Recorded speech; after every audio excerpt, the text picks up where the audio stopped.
Hello నమస్తే, welcome to reality check. తెలంగాణలో కుల గణన కాంగ్రెస్ పార్టీ విజయంగా చెప్పుకుంటుంది. దేశవ్యాప్తంగా కాంగ్రెస్ పార్టీ తమ సక్సెస్ స్టోరీగా చెప్తోంది. బీహార్లో గతంలో కుల గణనకు సంబంధించిన అంశాన్ని చూసాం. కులగణన చేశారు. ఓ తర్వాత కులగణన ఇంప్లిమెంట్ చేసే ప్రయత్నం చేస్తున్న నేపథ్యంలో కోర్టు నుంచి అడ్డంకుల కారణంగా దాన్ని ఇంప్లిమెంట్ చేయలేకపోయారు. సో కాంగ్రెస్ పార్టీ సొంతంగా అధికారంలో ఉన్న తెలంగాణ రాష్ట్రంలో మేము కులగణన చేశామంటూ పార్లమెంట్ వేదికగా రాహుల్ గాంధీ ఘనంగా చెప్పుకుంటున్నారు, గొప్పగా చెప్పుకుంటున్నారు. ఇది నిజంగానే కాంగ్రెస్ పార్టీ విజయమా? కాంగ్రెస్ పార్టీ రేపొద్దున అధికారంలోకి వస్తే దేశవ్యాప్తంగా చేసే కులగణన కూడా ఇలాగే ఉంటుందా? ఇక్కడ కులగణన పైన కాంగ్రెస్ పార్టీ సక్సెస్గా చెప్పుకుంటున్నప్పటికీ బీసీ సంఘాలు, సొంత పార్టీకి సంబంధించిన కొంతమంది వారు కూడా ఇంకా ఎందుకు దీనిపైన విమర్శలు చేస్తున్నారు? ఇక్కడ ప్రతిపక్ష పార్టీ కూడా కులగణన సరిగా జరగలేదు లాంటి విమర్శలు ఎందుకు చేస్తూ వస్తుంది? ఇప్పుడు చేసిన కులగణన ద్వారా బీసీలకు జరిగే ప్రయోజనం ఏంటి? ఈ అంశాలపై మాట్లాడదాం. కాంగ్రెస్ పార్టీకి సంబంధించిన ముఖ్య నేత, ఆంధ్రప్రదేశ్ కాంగ్రెస్ పార్టీ ప్రధాన కార్యదర్శి అంబటి రామకృష్ణ యాదవ్ గారు మనతో పాటు జాయిన్ అవుతున్నారు లైవ్లో. సార్ నమస్తే, వెల్కమ్ టు ఇహా. సో తెలంగాణ రాష్ట్రానికి సంబంధించింది మొత్తం దేశవ్యాప్తంగా మేము ఇక్కడ సక్సెస్ అని వాడుకుంటున్నారు కాబట్టి ఆంధ్రప్రదేశ్ పాయింట్ ఆఫ్ వ్యూలో కూడా మిమ్మల్ని అడుగుదామని, ఏంటి కులగణన ఏ రకంగా సక్సెస్? కులగణన ఏ రకంగా సక్సెస్ అంటే, పాయింట్ నెంబర్ 1 మీరు మెన్షన్ చేసినట్టు బీహార్లో కులగణన చేయడం జరిగింది. చేసిన తర్వాత తదనుగుణంగా పాలసీస్ తీసుకొచ్చి ఇంప్లిమెంట్ చేసే ప్రయత్నం కూడా బీహార్లో స్టార్ట్ చేసిన తర్వాత హైకోర్టు మళ్ళీ సుప్రీంకోర్టు దాకా వెళ్ళినప్పుడు వాళ్ళు కొట్టేయడం జరిగింది. ఈ పవర్ మీకు లేదు, ఇది చేయాల్సింది కేంద్ర ప్రభుత్వం అనే తరహాలో వాళ్ళు కొట్టేయడం జరిగింది. సరే, ఇవాళ ఆ మాట్లాడుతున్న తరుణంలోనే పార్లమెంట్లో రాహుల్ గాంధీ గారు ప్రశ్నిస్తున్న ప్రతి తరుణంలో కూడా పార్లమెంట్ హాల్లో మాట్లాడకపోయినా, లోక్సభలో కానీ రాజ్యసభలో మాట్లాడకపోయినా బయటకు వచ్చిన వాళ్ళ ఎంపీలంతా మాట్లాడుతూ వచ్చింది ఏమంటే, మీరు అధికారంలో ఉన్నారు కదా తెలంగాణలో, చేయొచ్చు కదా, మీరు అధికారంలో ఉన్నారు కదా కర్ణాటకలో, చేయొచ్చు కదా అనేది వాళ్ళు ఒకటి మాట్లాడుతూ ఉన్న విషయం. మేము కాంగ్రెస్ పార్టీగా మేము కూడా చెప్పింది ఏమంటే, మేము అధికారంలోకి వస్తే ఇక్కడ డెఫినెట్గా క్యాస్ట్ సెన్సస్ తీస్తాము అనేది చెప్పడం జరిగింది. సో తదనుగుణంగా ఇప్పుడు జనాభా లెక్కలు తీయడం జరిగింది. లెక్కలు తీసిన తర్వాత ఇంతమంది ఫర్ ఎగ్జాంపుల్ 56% ఈ రాష్ట్రంలో బీసీలు ఉన్నారు అనేది దేశానికి చెప్పడం అనేది జరిగింది. దేశానికి 56% ఉన్నారని చెప్పిన తర్వాత ఆన్ అండ్ యావరేజ్ ఇంత దేశం మొత్తం తీసుకున్నప్పుడు కూడా 55% నుంచి సుమారుగా 60%, బీహార్, ఉత్తరప్రదేశ్ లాంటి చోట్ల ఎక్కువ ఉండొచ్చు, ఇంకో చోట తక్కువ ఉండొచ్చు, కానీ దేశ జనాభాలో ఇంతమంది జనాభా బీసీలు ఉన్నారు కాబట్టి దేశంలో కేంద్ర ప్రభుత్వం దీని గురించి ఏం రకమైన చర్యలు తీసుకోవాలి, వాళ్ళ రిప్రజెంటేషన్ అంతగా లేదు. సో దాన్ని తెలియజేయడం కోసం ఈరోజు వాళ్ళ తెలంగాణ ప్రభుత్వం ఇక్కడ క్యాస్ట్ సెన్సస్ చేయడం జరిగింది, దాన్ని ప్రజల ముందు పెట్టడం జరిగింది. సో దాన్ని అర్థం చేసుకొని ఇవాళ నరేంద్ర మోడీ ప్రభుత్వం బీసీలకు ఏదో మెయిల్ చేశామని క్లెయిమ్ చేస్తూ ఉంది కదా. సో 56 to 60% ఉన్న బీసీలకి మీ ప్రభుత్వం, కేంద్ర ప్రభుత్వం ఏం చేస్తూ ఉంది? రాహుల్ గాంధీ గారు క్వశ్చన్ చేస్తూ ఉన్నారు. ప్రతి ఇన్స్టిట్యూట్లో కానీ, ప్రతి ఇన్స్టిట్యూషన్స్ అంటే జ్యుడిషియరీ కావచ్చు, లేకపోతే ప్రొఫెసర్స్ కావచ్చు, ఎన్ని ఇన్స్టిట్యూషన్స్లో బీసీల యొక్క నెంబర్ ఎంత ఉంది, వాళ్ళ యొక్క రిప్రజెంటేషన్ అంటే ఎస్సీ ఎస్టీల విషయానికి వచ్చేటప్పటికి రాజ్యాంగబద్ధంగా వాళ్ళకి ఆల్రెడీ చట్టం ఉంది కాబట్టి ప్రపోర్షనేట్గా అంటే ఫిల్ అవుతున్నాయా లేదా అంటే ప్రొఫెసర్ పోస్ట్ లైఫ్ ఫిల్, అదే డిఫరెంట్ స్టోరీ. సో బీసీల సంఖ్య ఇన్ని రోజులు కోర్టులు కూడా ఏమంటే, ఏ సబ్జెక్ట్ మీద మనం అక్కడికి వెళ్ళినా కూడా మీకు నెంబర్ ఏం తెలుసు అని మేము దీన్ని ఆమోదించాలని కోర్టులు అడిగేవి. ఇదంటే ఎండ్ ఆఫ్ ద డే అంతా కలిసి చేస్తున్న డ్రామానే అనుకోండి. నెంబర్ చెప్పండి, ఆలోచిద్దాం అనేవాళ్ళు. ఇప్పుడు నెంబర్ చెప్తున్న తరుణంలో ఏం చెప్తున్నారు, ఇది చేయాల్సిన పవర్ మీకు లేదు, కేంద్ర ప్రభుత్వం చేయాలి అంటుంది. సో కేంద్ర ప్రభుత్వం ఇప్పటికైనా అర్థం చేసుకొని 2-3 రాష్ట్రాలు మీకు నివేదికలు ఇచ్చినాయి కాబట్టి వాళ్ళు సైంటిఫిక్గా చేసి దేశ జనాభాలో బీసీల యొక్క ఇంతమంది ఉన్నారు కాబట్టి మీరు ఈడబ్ల్యూఎస్ రిజర్వేషన్ అనేది తీసుకొచ్చి సుప్రీంకోర్టు 50% క్యాప్ ఏదైతే తొలగించి ఈడబ్ల్యూఎస్ 10% తెచ్చిన తర్వాత ఈ బీసీలకు కూడా వారి జనాభా దామాషా ప్రకారం ఇవ్వండి అని కేంద్ర ప్రభుత్వానికి తెలియజేసే ఒక కార్యక్రమంగా ఇది ఖచ్చితంగా ఉపయోగపడుతుంది అని అనుకుంటున్నాను. తద్వారా బీసీలకు లబ్ధి చేకూరుతుంది కదా డెఫినెట్గా. సో అంటే మీరు అంత సిన్సియర్గా ఉన్నారు, సీరియస్గా ఉన్నారు చెప్పే ఉద్దేశం. ఎస్. బట్ ఇక్కడ చేసిన విధానం పైన చాలా విమర్శలు వస్తున్నాయి. లోపభూయిష్టంగా చేశారు, అసలు కొంతమంది ఏ కులమో ఏ మతమో చెప్పలేదు అని చెప్తున్నారు. సో అది ఎలా సంపూర్ణమైన సర్వేగా చూస్తారు? అంటే ఇప్పుడు కులాల వారీగా తీసుకున్నారు. నిన్న సీఎం గారు దానికి అడ్రస్ చేస్తూ చెప్పాను, డేటా అంతా ఉంది. సో ఇండివిజువల్ యొక్క కాన్ఫిడెన్షియల్ దీనికోసం నేను ఇండివిజువల్ యొక్క దీన్ని బయట పెట్టాను, కానీ మిగతాదంతా 2-3 రోజుల్లో తయారు చేసి ఇస్తామని చెప్తున్నారు. సో డెఫినెట్గా అప్పుడు క్యాస్ట్ ఏ కులాలు ఏది ఉన్నాయి అనేది కూడా, అంటే రాహుల్ గాంధీ గారు అడుగుతున్న నమూనా అయితే మాత్రం అది. సో రాహుల్ గాంధీ గారు అడుగుతున్న నమూనాకు అనుగుణంగా మేము చేసామన్నప్పుడు వీళ్ళు 1000 పేజీలో ఏమో ఉందని చెప్పారు. దాన్ని ఇన్ షార్ట్ తీసుకొచ్చినప్పుడు డెఫినెట్గా ఏ కులం ఎంత ఉంది అనేది రావాల్సిన పరిస్థితి అయితే ఉంది. రాహుల్ గాంధీ చెప్తున్న మాట పదే పదే గడిచిన ఎన్నికల్లో చెప్పిన మాట ఇప్పుడు మాట్లాడుతున్నమాట, దేశాన్ని మేము ఎక్స్రే తీయాలి, ఎవరెక్కడున్నారో తెలియదు. కానీ తెలంగాణ రాష్ట్రంలో తీసుకునే ఎక్స్రే కొన్ని భాగాల్లో ఎక్స్రే పనిచేయలేదు అసలు అని, కొంతమంది అసలు ఐడెంటిఫై చేయలేదు అనేది విమర్శ. అంటే కష్టపడి చేసి రాహుల్ గాంధీ మాట ప్రకారం ఇక్కడ యాక్ట్ చేస్తున్నప్పటికీ అదేదో ప్రాపర్గా చేయలేదని ఒక విమర్శ party face. As of now ఇప్పటి వరకు మనకి జస్ట్ నిన్న వాళ్ళు ఏదైతే చేశారో దాన్ని సింప్లిఫై చేసి నిన్న దీన్ని ఆమోదించారు తప్ప ఆ పుస్తకం as a whole individual data ఎవరు అడగం, ఇండివిజువల్ డేటా అవసరం లేదు. కానీ ఆ పుస్తకంలో ఉన్న మిగతా భాగాన్ని మొత్తం డెఫినెట్గా టేబుల్ చేస్తాము మేము అని చెప్పడం జరిగింది. సో అది టేబుల్ చేసినప్పుడు డెఫినెట్గా డేటా అంతా వస్తుంది కదా. ఆ డేటా అంతా రావాలని రాహుల్ గాంధీ కోరిక, బీసీల కోరిక కూడా. సో అది వస్తేనే అది పరిపూర్ణం అవుతుంది. టేబుల్ చేస్తాము అని చెప్పారు, టేబుల్ చేస్తారని కూడా ఆశిస్తాము. దేశం నమ్మటం వేరే, మీ రాష్ట్రంలో మీ అధికారంలో ఉన్న రాష్ట్రంలో చేయాలి కాబట్టి చేసాము, దేశం నమ్మాలి. ఈ రాష్ట్రంలో ఉన్న బీసీలు ఎలా నమ్మాలంటే మీరు చేసిన పర్పస్ ఏంటి అంటే స్థానిక సంస్థల రిజర్వేషన్లు, ఇక రకరకాల రిజర్వేషన్లకు దీంతో లింకప్ అయి ఉంది కాబట్టి బీసీ జనగణన చేశారు. సో మొత్తం జనగణన చేశారు, బీసీల సంఖ్య తెలిసినప్పుడు దీన్ని ఇంప్లిమెంట్ చేయకుండా మేము పార్టీ పరంగా 42% ఇస్తాము, 42% బీసీలు ఉన్నారంటే మరి పర్పస్ ఎట్లా సర్వ్ అవుతుంది? కాన్స్టిట్యూషనల్ ప్రొటెక్షన్ కావాలి కదా. Yes sir, constitution protection, legality కావాలి. లీగాలిటీ ఉంటేనే ఏది మాట్లాడినా ఏది జరిగినా కూడా. సో ఆ లీగాలిటీ తీసుకురావడం కోసమే బీహార్లో చేసిన తర్వాత వాళ్ళు ఇంప్లిమెంట్ చేయడం కోసం రిజర్వేషన్స్ పెంచి ముందుకెళ్ళడం జరిగింది. దాన్ని సుప్రీంకోర్టు కొట్టేసింది. సో అంటే రాజకీయం చేద్దాం అనుకుంటే మేము కూడా రేపు ఒక జీవో ఇచ్చేసేయచ్చు, 42 ఇదిగో బీసీలు ఇక్కడ 56% మేము తేల్చాము, జీవో ఇచ్చేస్తున్నాం వాళ్ళకి 42% అని జీవో ఇచ్చిన తర్వాత కోర్టుకు వెళ్తారు, కోర్టు కొట్టేస్తుంది. ఖచ్చితంగా తెలిసిన అంశం. సో రాజకీయం చేయదలుచుకోవాలా, ఉన్న విషయాన్ని కేంద్రం ముందు పెట్టి ఇది ఉంది వీళ్ళకి న్యాయం చేయండి, ఎండ్ ఆఫ్ ది డే 100% కేంద్ర ప్రభుత్వం చేయాల్సిందే, అది చేస్తేనే ఇది మొత్తం జరిగే పరిస్థితి. So it's like one sort of building pressure on central government. Rahul Gandhi గారు స్పష్టంగా చెప్తా ఉన్నారు, ఈ పార్లమెంట్లో నేను ఈ బిల్ ఏది కులగణన చేపించి తీరుతాను అని చెప్తా ఉన్నారు, ఈ పార్లమెంట్లో పాస్ చేపిస్తాను అంటున్నారు. సో అందుకనే వాళ్ళు జనాభా లెక్కలు కూడా తీయటానికి భయపడుతున్నారు. 5 ఏళ్లుగా జనాభా లెక్కలు తీస్తే కులాల యొక్క లెక్కలు తీయాలేమో అని భయపడి జనాభా లెక్కలు కూడా వాళ్ళు తీయట్లేదు. సో మేము పరిపాలిస్తున్న రాష్ట్రాలు 1 by 1 ఈ కులాల లెక్కలు తీసుకెళ్ళి అక్కడ పెట్టినప్పుడు వాళ్ళపైన డెఫినెట్గా ఒక ప్రెషర్ బిల్డ్ అవుతుంది. ఏదైతే నిజంగా చేయాల్సిన కేంద్ర ప్రభుత్వం ఉందో ఖచ్చితంగా దిగిరాక తప్పదు కదా. So it's 1 step ahead. మనం ప్రతిదీ వెనక్కి ఆలోచించుకుంటూ ఉంటే కుదరదు, ఇది 1 step ahead. దీన్ని అనుగుణంగా మన కేంద్రాన్ని ఏం డిమాండ్ చేద్దాం, వాళ్ళ దగ్గర నుంచి ఏం సాధించుకోద్దాం. సో బీసీలు పోరాటాన్ని ఇక ఆ డైరెక్షన్లో మార్చుకోవాల్సిన అవసరం ఉంది. నిజంగా మనకు మేలు జరగాలనే ఆశ కనుక ఉంటే ఇగో ప్రతిపక్ష రాష్ట్రాల్లో ఇంత తేల్చిన తర్వాత బీహార్ ఎంత ఉంది, తెలంగాణ ఎంత ఉంది, సో బీసీల పర్సంటేజ్ ఎంత ఉంది కాబట్టి మీరు లెక్కలు తీయండి, మొత్తం చట్టం చేయండి అని వాళ్ళ కేంద్రం పైన కొట్లాడాల్సిన అవసరానికి అదొక అస్త్రంగా అయితే ఉపయోగపడుతుంది ఖచ్చితంగా. సో కంపల్షన్ క్రియేట్ చేస్తున్నారు, కేంద్రం తప్పని కంపల్షన్ క్రియేట్ చేయడానికి ఇది పనికి వస్తుంది అంతే కదా.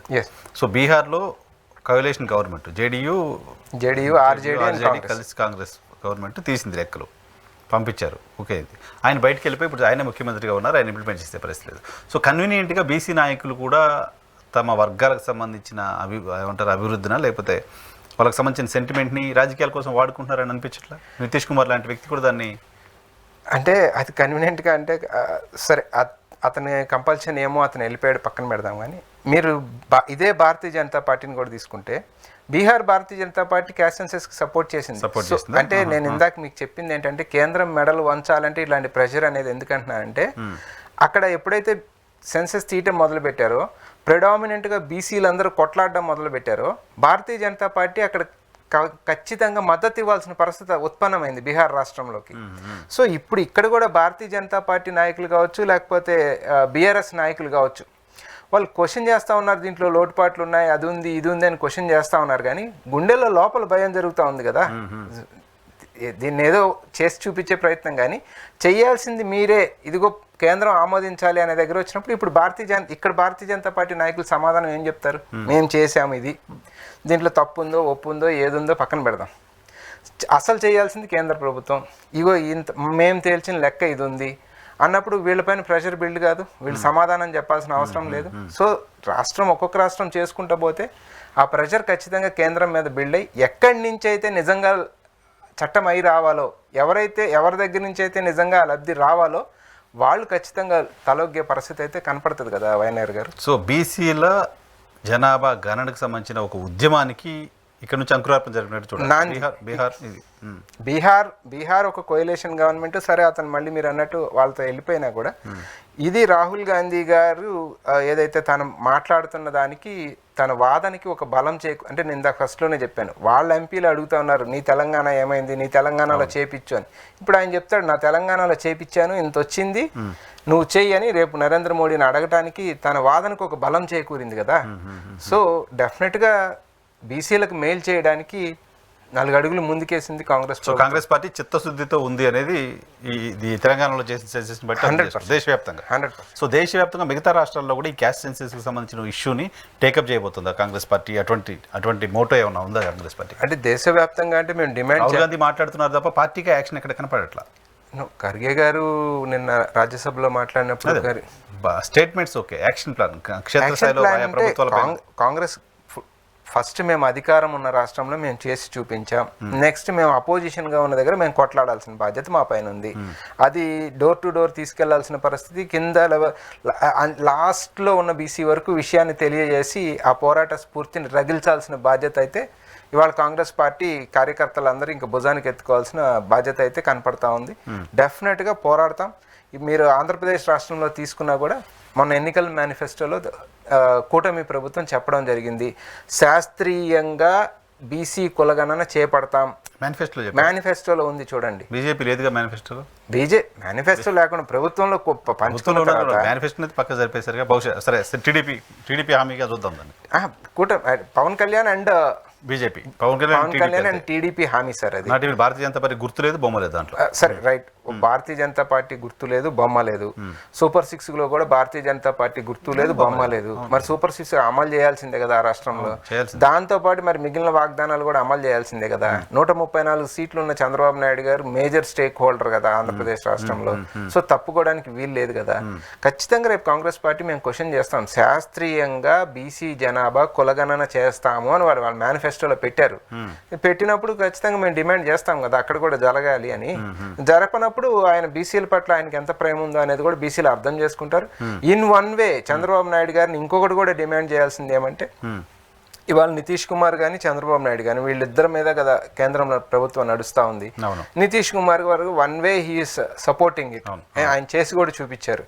సో ఇవాళ చంద్రబాబు నాయుడు గారు కూడా తన రాష్ట్రంలో ఆంధ్రప్రదేశ్ రాష్ట్రంలో చేసి కేంద్రానికి పంపించి కేంద్రాన్ని వీళ్ళిద్దరూ కూర్చొని నితీష్ కుమార్ అండ్ చంద్రబాబు నాయుడు కూర్చొని కన్విన్స్ చేయాల్సిన బాధ్యత కూడా బీసీల పట్ల ఏమాత్రం ప్రేమ ఉన్నా చిత్తశుద్ధి ఉన్నా చంద్రబాబు నాయుడు గారి భుజస్కంధాలపైన ఖచ్చితంగా ఉంది. బీసీగా నితీష్ కుమార్, బీసీల పార్టీగా చెప్పుకునే తెలుగుదేశం పార్టీ వీళ్ళిద్దరు భుజస్కంధాలపైన ఉంది. అది ఖచ్చితంగా వీళ్ళిద్దరూ నరేంద్ర మోడీని కన్విన్స్ చేయాలి. కన్విన్స్ చేసి నేనైతే సోకాల్డ్ బీసీ అంటాను, లేకపోతే తయారు చేయబడ్డ బీసీ గారిని చూస్తాను. కానీ అతని దగ్గర బీసీ భావజాలం లేదు, బీసీల ఆలోచన లేదు, and right from birth he's not a BC. కాబట్టి ఒక ముఖోటా భారతీయ జనతా పార్టీ ముఖాన్ని చూపించుకోవడానికి అతన్ని తీసుకొచ్చి అక్కడ పెట్టారు తప్ప బీసీలకు అతను వచ్చిన తర్వాత జరుగుతున్నంత నష్టం, ఈ దేశ స్వాతంత్రం వచ్చిన తర్వాత ఈ 10 ఏళ్లలో జరిగినంత నష్టం బీసీలకి ఇంతకు ముందు ఎప్పుడు జరగలేదు. సో ఆంధ్రప్రదేశ్లో బీసీ జనగణనకు సంబంధించిన ప్రయత్నం నాకు గుర్తున్నంత వరకు జగన్మోహన్ రెడ్డి సర్కార్ హయాంలో బీసీ జనగణన స్టార్ట్ చేసినట్టున్నారు. బీహార్ తర్వాత ఇమీడియట్గా కులగణన స్టార్ట్ చేసినట్టు అది ఆగిపోయింది మధ్యలో. సో ఇప్పుడు ఏంటి కాంగ్రెస్ పార్టీ మీ హోమ్ స్టేట్లో ఎటువంటి ప్రయత్నం, ఎటువంటి పోరాటం చేయబోతుంది దీనిపై? కాంగ్రెస్ పార్టీ చూస్తాం, ఇంకొక నెల రోజుల వరకు చూస్తాం. నెల రోజుల వరకు చూసిన తర్వాత డెఫినెట్గా గ్రౌండ్లో కార్యాచరణ స్టార్ట్ చేస్తాం. అదే దీక్షల రూపంలోనా లేకపోతే నిరసనల రూపంలోనా ఏ రూపంలో ఉంటుంది అనేది డెఫినెట్గా నాట్ ఈవెన్ ఆంధ్రప్రదేశ్ సార్, దేశవ్యాప్తంగా ఇది policy of AICC, Congress party policy. So కాబట్టి ప్రతి రాష్ట్రంలో ఇది జరిపించాల్సిందే. ప్రతి రాష్ట్రంలో ప్రతిపక్షంగా ఉన్న కాంగ్రెస్ పార్టీ దీని గురించి పోరాడాల్సిందే. ఇంకా దీని గురించి రెండో ఆలోచనే లేదు. మోరోవర్ దానికి కూడా ఎందుకోసం అనేది స్పష్టంగా చెప్తా ఉన్నారు రాహుల్ గాంధీ గారు.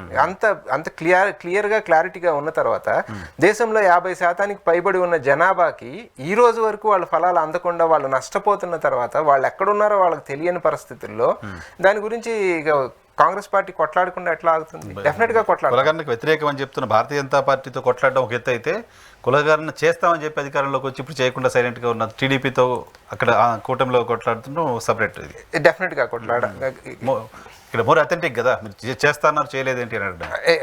చేస్తానన్నారు చేయకపోవడం అంటే అసలు బీసీలను అంటే ఉద్ధరించింది బీసీలను చంద్రబాబు నాయుడు గారు అన్ని కనిపెడుతుంటారు. బీసీలను కనిపెట్టింది కూడా మేమే తరహాలు మాట్లాడుతుంటారు కాబట్టి ఆయన.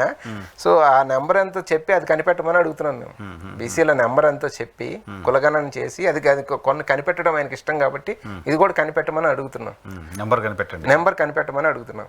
సో అది ఖచ్చితంగా ఆయన వెళ్ళాల్సిందే, ఆ దిశగా వెళ్ళాల్సిందే. లేదు డెఫినెట్గా మేము ఆ పోరాటం అయితే చాలా స్ట్రాంగ్గా పోరాటం చేస్తాం. సో కాంగ్రెస్ పార్టీ లాంటి ఒక పెద్ద పార్టీ, దేశంలో సుదీర్ఘకాలం దేశాన్ని పాలించిన పార్టీ, సుదీర్ఘ పొలిటికల్ ఇది ఉన్న పార్టీ, లాంగ్ ఏజ్ ఉన్న పార్టీ కదా, ఎక్కువ వయసు ఉన్న పార్టీ దేశంలో. సో అటువంటి ఒక పార్టీ కేవలం బీసీలకు సంబంధించిన ఇష్యూస్, బీసీలు కులగన్న దీనికి మాత్రమే పరిమితం అయిపోతే ఎలా? ఇటువంటి ఎజెండా ఎందుకు తీసుకుంటోంది కాంగ్రెస్ పార్టీ? దేశాన్ని విడగొట్టడం కోసం ఇటువంటి ఎజెండా తీసుకుంటోంది అనే చర్చ కూడా ఉంది దేశంలో. అంటే ఇది కౌంటర్గా ఆర్గ్యుమెంట్ తీసుకురావడానికి, దేశాన్ని విడగొట్టడం కోసం అనేది ఒక ఆర్గ్యుమెంటే తప్ప, ఎస్సీ లెక్కలు తీస్తున్నాం, ఎస్టీ లెక్కలు తీస్తున్నాం. ఎస్సీ ఎస్టీ లెక్కలు తీసిన తర్వాత బీసీ లెక్కలు తీయడానికి ఏమి? అదిగాక 75 సంవత్సరాలుగా వివిధ పాలసీస్ తీసుకొచ్చారు. ఆ పాలసీలు ఏ ఏ వర్గాలకి ఎంత అందినాయని చెప్పడానికి ఏమి? బీసీలు అని చెప్పి మీరు 27% రిజర్వేషన్ అంటున్నారు. బీసీ వర్గం అని ఒక వర్గం పెట్టారు. ఆ వర్గం పెట్టిన తర్వాత మీరు కోర్టుకు వెళ్తేనేమో ప్రతిదానికి కోర్టు ఏమడుగుతుంది? వీళ్ళ సంఖ్య అంతా తేలకుండా మేము అది అట్టిస్తామని కోర్టు అడుగుతుంది. సరే, కోర్టు ఉద్దేశం ఏమో సంఖ్య తేల్చమనే కదా. సో కాంగ్రెస్ పార్టీ కోర్టులు ఏదైతే అడుగుతుందో దాని ప్రభుత్వాన్ని చేయమని అడుగుతున్నాం మేము. కోర్టులు అడుగుతున్నాయి కదా. ఇప్పుడు తెలంగాణలో జరిగింది కూడా కోర్టు డైరెక్షన్ తర్వాతే జరిగింది మాటకొస్తే. సో కోర్టులు ప్రతిదానికి సంఖ్య అంతా చెప్తేనే వాళ్ళకి మేలు చేయగలుగుతామని అంటున్నప్పుడు ఖచ్చితంగా సంఖ్య తీయాల్సిన పరిస్థితి అయితే ఉత్పన్నమైంది కదా. సో డెఫినెట్గా ఈరోజు మండల్ కమిషన్ అప్పుడే కొంత జరిగి ఉండాల్సింది, అది జరగలేదు. రాహుల్ గాంధీ గారు ఇప్పుడు దాని గురించి రిగ్రెట్స్ వ్యక్తం చేశారు. ఇక భవిష్యత్తులో మేము ఖచ్చితంగా ఆయన మొత్తం నేను స్టడీ చేశాను, అన్యాయం జరిగింది అని ఒప్పుకున్నారు. బీసీలకు అన్యాయం జరిగింది అని ఒప్పుకున్నారు. బీసీలకే కాదు, ఎస్సీ ఎస్టీలు కూడా వాళ్ళకి రిజర్వేషన్ ఉన్నప్పటికీ కూడా వాళ్ళు ఆయా స్థానాల్లో రీచ్ అవ్వలేకపోతా ఉన్నారు అన్నారు. సో సమానత్వాన్ని తీసుకురావాలి అనే దాంట్లో ఇంకొక విషయం ఏమంటే సార్, అసలు దేశ జనాభా అనేది మొత్తం సమృద్ధిగా కలిసి మొత్తంగా అభివృద్ధి చెందితే దేశం అభివృద్ధి చెందిద్దా, లేకపోతే ఒక 5%, 10% పాలించే వర్గాలు, పాలిత వర్గాలు అభివృద్ధి చెందితే దేశం అభివృద్ధి చెందిద్దా అనే దగ్గర అది రాహుల్ గాంధీ కంటిన్యూస్గా మాట్లాడుతూ ఉన్నాడు. నిన్నగాక మొన్న ప్రెసిడెన్షియల్ అడ్రస్కి ధన్యవాదాలు తెలిపే తీర్మానంలో కూడా రాహుల్ గాంధీ గారు ఈ విషయం చాలా స్పష్టంగా చెప్పడం జరిగింది. దేశంలో ప్రతి ఒక్కడికి ఉపాధి, విద్య మనం ఇవన్నీ అందించి అందరినీ సమాంతరంగా తీసుకొస్తేనే దేశం అభివృద్ధి చెందుద్ది తప్ప ఏదో ఒక నలుగురు షో చేస్తే అదే జరిగే పరిస్థితి కాదు అని దానికి ఏఐ టెక్నాలజీతో సహా మిళితం చేసి ఆయన క్లియర్గా చెప్పడం జరిగింది. అంటే ఆల్టర్నేట్ వర్షన్ ఆఫ్ అదే మేమైతే ఏం చేస్తాం, ఊరికి విమర్శించడం కాదు, మేమైతే ఏం చేస్తామనే వర్షన్ చెప్తూ ఆయన చాలా క్లియర్గా మాట్లాడడం జరిగింది. So end of the day ఎవరికైతే ఫలాలు అందలేదో వాళ్ళకి అందాలి అన్నప్పుడు కోర్టులేమో లెక్క చెప్పమంటున్నాయి, నెంబర్ చెప్పమంటున్నాయి. కాబట్టి ఆ నెంబర్ తీసి లెక్క చెప్పి వాళ్ళకి ఆ ఫలాలు అందించేదానికోసంగా కాంగ్రెస్ పార్టీ ఈ నినాదాన్ని ఎత్తుకోవాల్సిన అవసరం అయితే ఖచ్చితంగా ఉత్పన్నమైంది. రైట్ సార్, చూద్దాం ఏం జరుగుతుందో. కాంగ్రెస్ పార్టీ నేషనల్ వైజ్గా చాలా సీరియస్గా తీసుకున్నారైనా, ఎక్స్రే తీయాలి, దేశాన్ని నంబర్లు కౌంట్ చేయాలంటున్నారు. చూద్దాం కాంగ్రెస్ పార్టీ ఎజెండాకి దేశం మద్దతు ఇస్తుందా లేదా. రాహుల్ గాంధీ మాత్రం చాలా సీరియస్గా, సిన్సియర్గా బీసీ కులగణనకు సంబంధించిన అంశాన్ని మాట్లాడుతున్నారు. ఇది రామకృష్ణ గారితో స్పెషల్ రియాలిటీ చెక్. రేపటి షోలో మళ్ళీ కలుద్దాం. చూస్తూనే వాళ్ళు.